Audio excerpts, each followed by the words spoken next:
Shalom, bien-aimés dans le Seigneur, nous sommes dans la joie de nous retrouver pour une nouvelle méditation biblique. Nous sommes le mercredi 9 mars 2022 et nous vous saluons au nom de notre Seigneur et Sauveur Jésus-Christ. Nous allons lire un texte, juste un verset, dans le livre des Proverbes. Proverbes chapitre 31, verset 20, nous allons lire dans 3 versions différentes. Proverbe 31, 20, 8 secondes, dit ceci. Elle tend la main au malheureux, elle tend la main à l'indigent. Bible du Sommeur, elle ouvre largement la main à l'indigent et tend les bras aux pauvres. Parole de vie, elle aide les malheureux et elle donne aux pauvres. Tendons nos mains. Tendons nos mains, tel est le thème de notre méditation de ce mercredi 9 mars 2022. Bien-aimés dans le Seigneur, nous demandons souvent à Dieu de tendre ses mains sur nous. En fait, nous revenons toujours à Dieu pour qu'il intervienne dans nos vies, dans ce monde de tourments.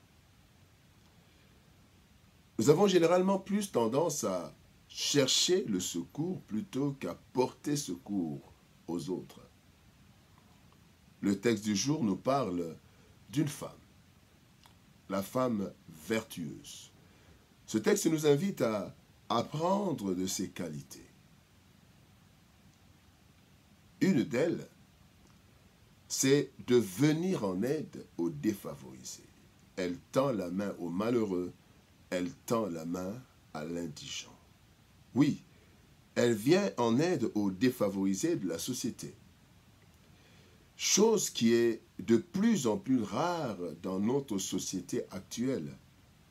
Pourtant, la première Église le faisait. Dans la première Église, la Bible dit, dans Actes 4, 34, « Car il n'y avait parmi eux aucun indigent. Tous ceux qui possédaient des champs ou des maisons les vendaient, apportaient le prix de ce qu'ils avaient vendu. » Que pouvons-nous tirer comme leçon de ce texte? Première chose, c'est une catégorie délaissée. Nous avons une catégorie délaissée dans ce monde. Un adage dit, c'est dans le malheur que l'on reconnaît les vrais amis. En effet, le riche a de nombreux amis et membres de famille, les vrais et les faux évidemment. Et pendant qu'il est riche, plusieurs se réclament être de sa famille, plusieurs se réclament être ses amis. Ils sont là. Le malheureux et le pauvre, quant à eux, ne gardent que très peu d'amis, les vrais. Et parfois même ces vrais amis le restent qu'en parole. Nous sommes là, nous sommes avec toi, on est ensemble, mais ils ne sont pas présents généralement.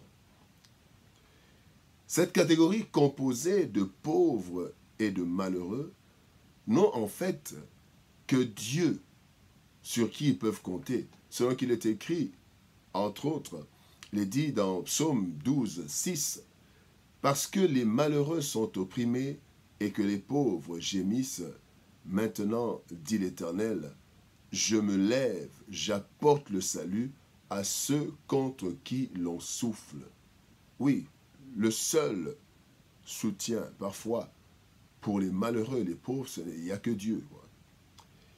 Dieu entend des malheureux. Il entend les malheureux, bien-aimés, et les indigents, car il sait qu'ils forment une catégorie de gens délaissés, de qui on ne tient pas compte.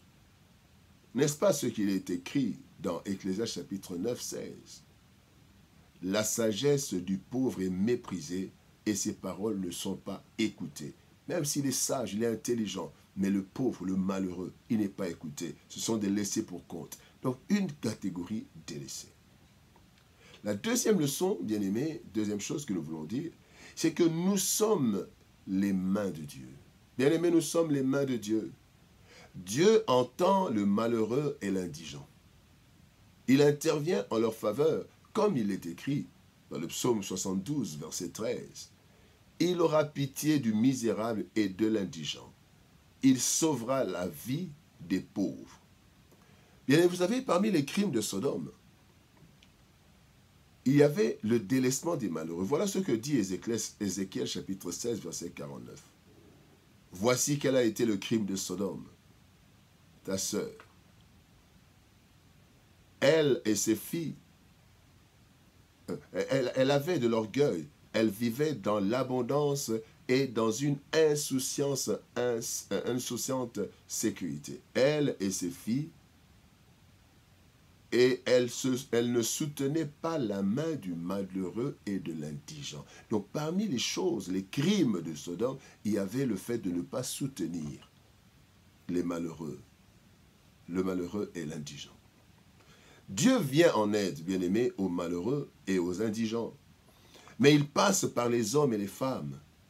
La femme vertueuse dont nous parlons ici, dont le texte du jour parle, a été un instrument de Dieu. Tabitha, Dorcas, a été un instrument de Dieu. Et la première Église avait compris sa mission, de sorte qu'il n'y avait pas d'indigents en son sein. Nous avons lu Actes des Apôtres, chapitre 4, verset 34. Aujourd'hui encore, bien-aimés, Dieu veut nous utiliser afin de venir en aide aux malheureux et à l'indigent. Avec le peu que nous avons, car, bien-aimés, pour donner, il ne faut pas attendre d'être riche, d'avoir beaucoup d'argent, d'avoir beaucoup de biens. Mais il faut partager le peu que nous avons avec les autres, comme l'ont fait les Macédoniens. Quand vous lisez 2 Corinthiens 8, 2 à 3, il est dit que les Macédoniens étaient pauvres, mais ils ont donné au-delà de leur pauvreté. Bien-aimés, nous sommes les mains de Dieu. Dieu va bénir les autres à travers nous. La troisième leçon de ce texte, la troisième chose que nous voulons dire par rapport à ce texte, c'est que la meilleure source de bénédiction, c'est l'aide aux malheureux et aux pauvres. La meilleure source de bénédiction. Voici 2 versets, bien-aimés, parmi tant d'autres, qui nous montrent la bénédiction réservée à ceux qui s'intéressent aux malheureux et à l'indigent. 1. Proverbe chapitre 22, verset 9 dit « L'homme dont le regard est bienveillant sera béni, parce qu'il donne de son pain aux pauvres. » Deuxième texte, Proverbe chapitre 28, verset 27. « Celui qui donne aux pauvres n'éprouve pas la disette, mais celui qui ferme les yeux est chargé de malédiction. » Celui qui aide les riches, bien-aimés, ou les nantis, aura comme récompense la reconnaissance de ces derniers. Il est vrai qu'il recevra aussi en complément la bénédiction de Dieu pour ses bienfaits. Mais celui qui aide les indigents et les malheureux recevra, lui, sa récompense exclusivement de leur Créateur et Protecteur, l'Éternel.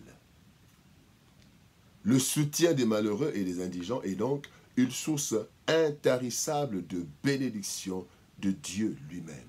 Car ces personnes, ces malheureuses personnes, ces indigents ne peuvent pas nous rendre quoi que ce soit. Alors Dieu lui-même, il nous paye. Il nous paye. Bien-aimés, tendons nos mains, bien-aimés, vers les malheureux. Tendons nos mains vers les indigents. Ce monde est rempli de personnes malheureuses et indigentes qui sont en majorité des laissés pour compte. Malgré les nombreuses personnes capables de venir en aide, l'égoïsme, le manque d'amour et, malheureusement, certains enseignements erronés mettent une barrière, voire un mur entre les nantis et les moins nantis. Le chrétien doit renverser ces murs. Le chrétien doit agir comme la femme vertueuse de Proverbe 31, qui tend sa main au malheureux, qui tend sa main à l'indigent. Bien-aimés, faisons-le pour la gloire de Dieu et pour le bien de tous. Nous en serons richement récompensés. Bien-aimés, tendons nos mains, faisons le bien. Soyons comme cette femme de Proverbes chapitre 31, 20, qui dit, dont on dit, elle ouvre largement la main à l'indigent et tend les bras aux pauvres. Bien-aimés, tendons nos mains. Que Dieu nous bénisse. Shalom, au revoir et à demain.